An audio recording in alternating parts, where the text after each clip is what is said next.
God saves Sadrach, Meshach, and Abednego. O Lord, you have examined my heart and know everything about me. Psalm 139 verse 1. Daniel 3. King Nebuchadnezzar ruled over Babylon.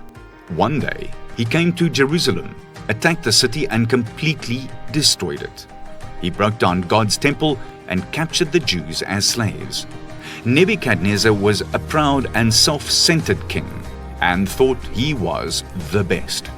He ordered the chief of his court officials to pick out some of the Israelites who were handsome, intelligent, and well-informed from the royal family and qualified to serve in the king's palace in Babylon. Nebuchadnezzar gave special orders that they should eat some of the king's food and drink some of his wine. But some of these young men wanted to keep themselves pure before God and decided not to eat and drink what King Nebuchadnezzar offered them to eat. Some of the young men who were chosen to do service in the king's palace came from the Israelite kingdom of Judah. They were Daniel, Hananiah, Mishael, and Azariah. But the chief official gave them new Babylonian names, and they became known as Belteshazzar, Sadrach, Meshach, and Abednego. God gave these 4 young men knowledge and understanding of all kinds of literature and learning. When King Nebuchadnezzar questioned them, he found their answers to be 10 times better than the answers of any of his other counselors and magicians. God's presence was with them, and he blessed them. King Nebuchadnezzar was full of himself and decided to make a giant golden statue of himself. He put the statue on display where everyone could see it and commanded everyone to bow down to the statue and to worship it. He warned everyone, "If you do not bow down to my golden statue, I will throw you into the fire and you will be burned alive." When the people heard the sound of all kinds of music, which announced that they had to bow down to the statue, they immediately fell down and worshipped the golden statue. They said to Nebuchadnezzar, "Long live the king!" One day, some people came to King Nebuchadnezzar and said, "There are some Jews who refuse to worship the golden statue you have set up. Who dares to disobey me?" The king was furious. He wanted everyone to worship him. "Sadrach, Meshach, and Abednego, your majesty," they answered. The king was furious and filled with rage. He summoned Sadrach, Meshach, and Abednego and asked them, "Is it true that you do not serve my gods, and that you do not worship my statue? Do you not know that I will throw anyone who does not worship me into the fire?" Sadrach, Meshach, and Abednego answered King Nebuchadnezzar, saying, "O king, we do not need to defend ourselves against you. There is only one true God.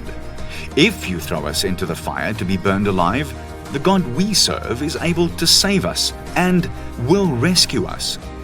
But even if God does not save us, we want you to know, O king, that we will not serve your gods and will not bow down or worship the golden statue you have set up." The king was angry. He commanded that the fire should be 7 times hotter than even before.